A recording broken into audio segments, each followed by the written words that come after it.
Seja muito bem-vindo ao canal, curta, se inscreva, compartilhe, ative o sininho aí para receber todas as nossas notificações. E voltamos aí com a série de Romanos. Hoje vamos falar de Romanos, capítulo 5, onde a morte veio por Adão, mas a vida veio por Cristo. E a gente vai entender e comparar aqui esse capítulo, ele faz comparação da dualidade que existia entre Cristo e Adão, tá? Mas primeiro tem uma introdução aqui sobre como Cristo ele veio nos salvar. Então, tendo sido, pois, justificados pela fé, temos paz com Deus por nosso Salvador Jesus Cristo, por meio de quem obtivemos acesso pela fé a esta graça na qual agora estamos firmes e nos gloriamos na esperança da glória de Deus. Não só isso, mas também nos gloriamos nas tribulações, porque sabemos que a tribulação produz perseverança, a perseverança, um caráter aprovado, e o caráter aprovado, a esperança, tá? Então, basicamente, o que ele está falando aqui é que quando nós passamos por coisas difíceis, isso produz dentro de nós um sentimento e uma ação em perseverança. Ou seja, nós perseveramos apesar das coisas ruins que acontecem. E essa perseverança, ela gera o quê? Um caráter aprovado, ou seja, você mesmo em meio às tribulações e provas continua perseverando e isso faz com que você tenha um caráter aprovado por Deus. E um caráter aprovado por Deus automaticamente vai gerar uma esperança sobre aquele que tem esse caráter aprovado.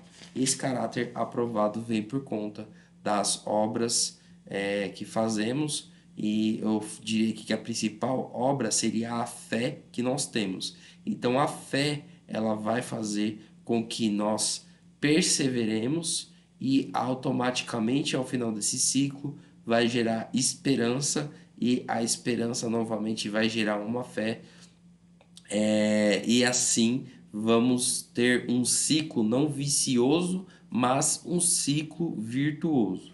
Bom, perfeito. Romanos 5:5. E a esperança não nos decepciona, porque Deus derramou o seu amor em nossos corações por meio do Espírito Santo que ele nos concedeu. De fato, no devido tempo, quando ainda éramos fracos, Cristo morreu pelos ímpios.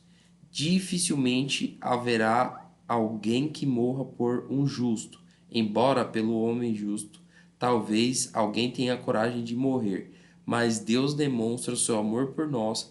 Cristo morreu em nosso favor quando ainda éramos pecadores. Ou seja, o que ele está falando aqui é o seguinte: é, por alguém que fosse justo, talvez alguém se sacrificaria no lugar dele. Porém, você sendo justo, você se sacrificaria no lugar daquele cara que roubou, que matou, que estuprou? Não. Então, você não tomaria o lugar daquela pessoa.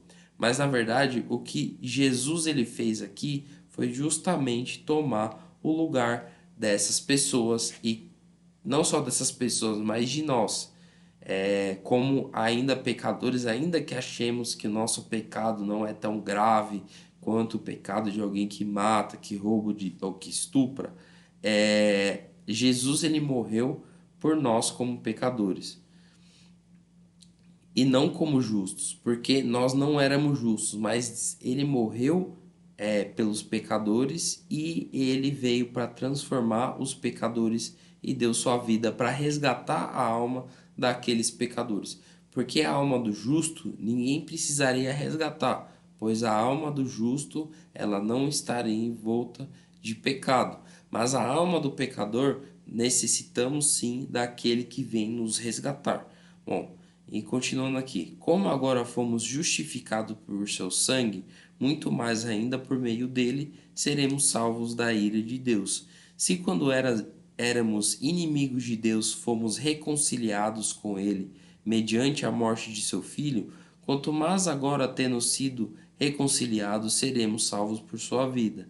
Não apenas isso, mas nos gloriamos em Deus por meio de nosso Senhor Jesus Cristo, mediante quem recebemos agora a reconciliação. Ou seja, Jesus nos reconciliou com o Pai por meio de seu sangue e imputou sobre nós a sua justiça.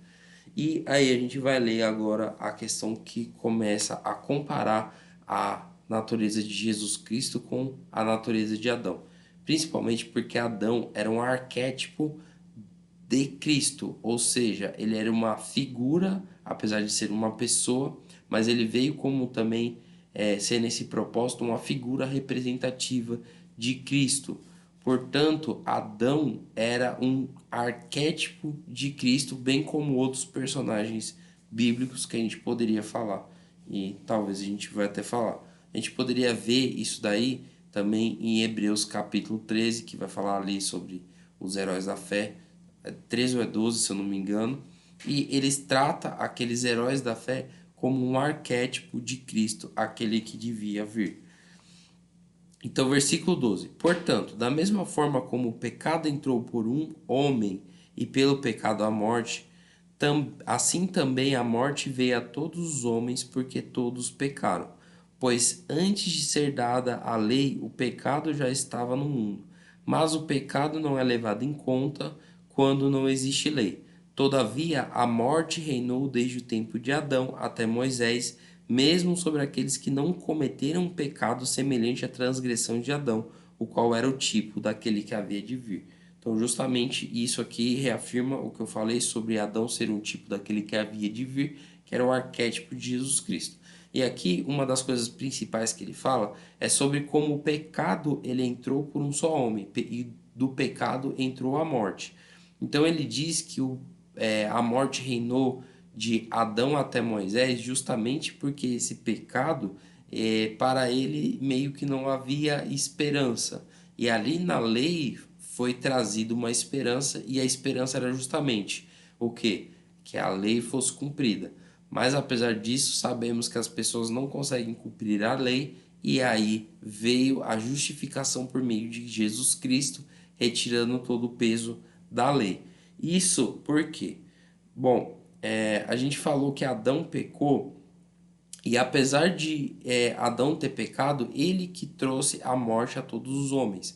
Mas não só isso. Não bastou só Adão ter pecado, todos os homens pecaram igualmente. Não talvez a semelhança do pecado de Adão, o fruto que ele comeu propriamente dito, mas os fatores ali, todos eles estão presentes no nosso dia a dia. Se a gente avaliasse ali o momento em que Adão e Eva comem do fruto da árvore, aquela que Deus havia dito que não deveriam comer, a gente pode avaliar que o pecado deles foi desejar aquilo que Deus tinha negado e também não só desejar, mas desobedecer à palavra de Deus, à ordem de Deus.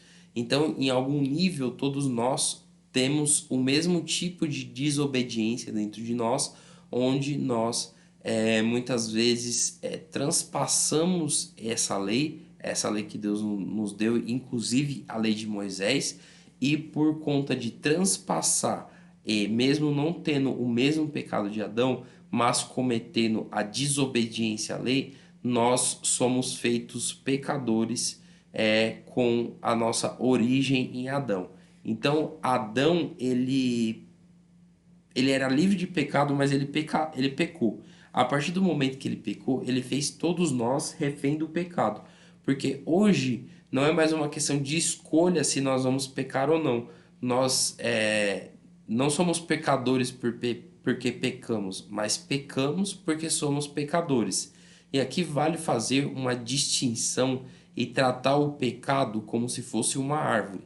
E essa árvore, ela tem uma semente que gera e dá fruto a tudo isso. E cada tipo de árvore dá um fruto. Então a gente pode fazer a analogia que o pecado como semente, ele pode gerar diversos frutos que são os pecados. E aqui eu já falei de alguns, roubo, furto, estupro, assassinato. Então todos esses são tipos de pecado diferentes, mas que têm como base, como raiz, um tipo de pecado só, que foi a desobediência, que foi ali reflexo de Adão. Então Adão nos fez pela genética reféns do pecado, onde ele introduziu esse pecado aí os homens por descendência, por isso que todos são feitos pecadores em Adão, porque a descendência de Adão, ela toda é pecadora, porque toda ela peca. Então, eu até vou algum dia falar disso daí, sobre essa questão do pecado ser algo genético e algo que está intrínseco ao ser humano. Pois bem, então eu falei aqui que Adão ele fez todos nós pecadores, mas não bastando isso, todos nós também pecamos e fomos feitos pecadores, não semelhante a Adão, mas de alguma maneira temos aí a semelhança aí da desobediência que nem eu falei. Bom, entretanto, não há comparação entre a dádiva e a transgressão. De fato, muitos morreram por causa da transgressão de um só homem, Adão, né? Mas a graça de Deus, isto é, dádiva pela graça de um só Jesus Cristo, transbordou ainda mais para muitos. Não se pode comparar a dádiva de Deus com a consequência do pecado de um só homem. Por um pecado veio o julgamento que trouxe condenação, mas a dádiva decorreu de muitas transgressões e trouxe justificação. Ou seja, um pecado só, ele gerou toda a quantidade imensa hoje que nós temos de pecado. Porém, uma dádiva de Deus só, ela pagou todas essas transgressões, tá? Pelo menos daqueles que foram justificados. E se pela transgressão de um só homem a morte reinou por meio dele, muitos mais aqueles que recebem de Deus a imensa provisão da graça e a dádiva da justiça reinarão em vida por meio de um único homem, Jesus Cristo. Ou seja, aqui ele bota dois pontos de referência: aquele que começa o pecado e aquele que termina o pecado. Então Adão começou o pecado e de um surgiu um montão, um montão, um montão, um montão, um montão. Só que quando chegou em Cristo, o negócio veio tudo para ele. Ou seja, todas essas transgressões, elas foram, por meio da dádiva de Deus, foram apagadas, tá? Pois bem, consequentemente, assim como uma só transgressão resultou na condenação de todos os homens, assim também um só ato de justiça resultou na justificação que traz vida para todos os homens. Logo, assim como por meio da desobediência de um homem muitos foram feitos pecadores, assim também por meio da obediência de um único homem muitos serão feitos justos. Ou seja, esse conceito de que o pecado ele começou em um cara, em um ato, e ele se perpetuou, porém veio aquele que por o meio da obediência, ele pegou toda essa herança maldita e apagou, colocou um ponto final. Essa é a dádiva de Deus que superabunda em relação ao pecado. Inclusive, justamente é o que ele vai falar aqui, ó. A lei foi introduzida para que a transgressão fosse ressaltada, mas onde aumentou o pecado, transbordou a graça. Ou em outras traduções, aonde abundou o pecado, superabundou a graça.